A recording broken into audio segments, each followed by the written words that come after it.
शाहीन अफरीदी की पिछले एक साल में परफॉर्मेंस में जो डीप आया है, इसके बारे में बहुत सारी नैरेटिव हमने सुने हैं, बहुत सारी रीज़न्स हम जानते हैं। बट आज जो आपको मैं स्टोरी शेयर करने जा रहा हूँ, ये इस पिक्चर का बिल्कुल एक डिफरेंट एंगल है और शायद अब तक आपने इस बारे में नहीं सोचा होगा, इस एंगल से चीज़ों को नहीं देखा होगा। तो ये बड़ी दिलचस्प एंगल या दिलचस्प स्टोरी शेयर करने जा रहा हूँ, इसको ज़रूर सुनिएगा। देखिए, शाहीन जो है वो 2022 का जब T20 वर्ल्ड कप हुआ था, तो इससे पहले वो इंजर्ड हुए थे। 2022 का एशिया कप वो नहीं खेल सके थे।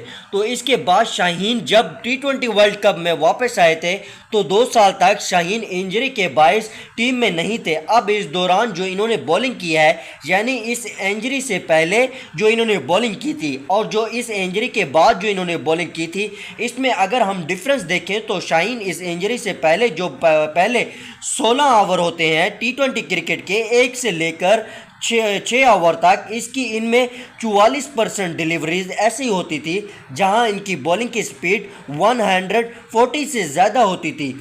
यानी अगर वो 2 ओवर का स्पीड करा रहे हैं, स्पेल करा रहे हैं, तो 12 गेंदों में से तकरीबन 5 गेंदे वो 140 प्लस की स्पीड से बॉलिंग करते थे। अब क्या हुआ, जब से वो इंजरी से वापस आए हैं, तो पहले 6 ओवर्स में इनकी जो 140 प्लस की जो बॉल है वो सिर्फ 9% रह गई है। यानी अगर वो 12 गेंदे करा रहे हैं, इनमें तकरीबन 1 या 2 गेंदे ऐसी होंगी जो 140 की स्पीड क्रॉस करती है पहले स्पेल के अंदर, जहां पर फास्ट बॉलर को पेस की ज़रूरत होती है, तो वो इस पेस के अंदर स्विंग कर सकता है। तो इसका मतलब है, एक क्लियर एलिमेंट है कि शाहीन की पेस डीप हुई है। ये बहुत बड़ा एलिमेंट है। जब नई गेंद के साथ फास्ट बॉलर की पेस डीप होती है, तो फिर इसके पास बहुत लिमिटेड रिसोर्सेज रह जाते हैं। अगर वो 140 की स्पीड से गेंद करता है यॉर्कर इन स्विंग, तो मे भी बैट्समैन बीट हो जाए, मगर जब वो बॉल 132 की स्पीड से करता है तो बैट्समैन बॉल बीट नहीं करता। तो इसमें बैट्समैन खेलने में कामयाब हो जाता है। तो एक तो शाहीन की परफॉर्मेंस डीप होने के पीछे ये जो रीज़न है। इसके बाद फिर अगर हम देखते हैं, वो नंबर 7 से लेकर 15 तक, तो वहाँ के शाहीन जब बॉलिंग करवाते हैं, तो जो उनकी एवरेज स्पीड होती है, जो 140 प्लस से बॉलिंग करते थे, तो वो 29% डिलीवरी करते हैं।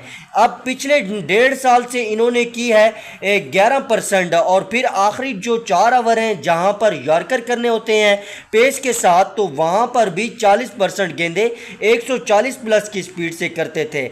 अब वो वहां पे तकरीबन 14% गेंदे, यानी 2 ओवर्स में 1 या 2 गेंदे 140 के स्पीड के साथ कर रहे हैं। तो ये तो क्लियर है कि इनकी जो 40 प्लस डिलीवरी थी वो 40% से कम होकर 10% पर आ गई है। यानी 3 गुना डिलीवरीज में इनकी पेस कम हुई है। ये एक बहुत बड़ा एलिमेंट है। फिर सिर्फ यही नहीं, अगर हम इनकी स्विंग देखें, तो जब वो पहले बॉलिंग कर रहे थे, तो इनकी जो स्विंग थी वो एवरेज जो थी वो 1.43 थी। अब जो इनकी एवरेज स्विंग है वो 0.86 हो चुकी है। नई गेंद के साथ, पुरानी गेंद के साथ जो इनकी एवरेज स्विंग थी वो 0.83 डिग्री में है, अब वो 0.6 हो चुकी है। तो ना सिर्फ इनकी पेस कम हुई है, बल्कि इनकी स्विंग भी कम हुई है।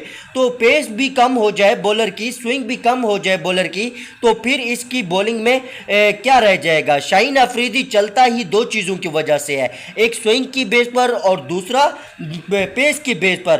वेरिएशन तो पहले भी शाहीन के पास कोई ख़ास नहीं थी। अब यही वजह है कि शाहीन की जो बॉलिंग परफॉर्मेंस है, अगर वो देखें तो इंजरी से पहले शाहीन को जो बॉलिंग एवरेज थी वो 18 की थी पावर प्ले के अंदर। अब इनकी जो पावर प्ले के अंदर जो बॉलिंग एवरेज थी 33 पर चल गई है। तो ये तो 2 एलिमेंट है, जैसे डीप हुए हैं, तो वैसे ही शाहीन की परफॉर्मेंस भी ख़राब हो गई थी। और फिर हम प्लेयरों की इस तरह की परफॉर्मेंस को देखकर कहते हैं कि पॉलिटिक्स का मामला है या फिर टीम में ग्रुपिंग का मामला है। तो जितना भी मैं शाहीन की परफॉर्मेंस के बारे में आपको एक्सप्लेन किया, तो आपने खुद देख लिया कि शाहीन की अब परफॉर्मेंस क्या है।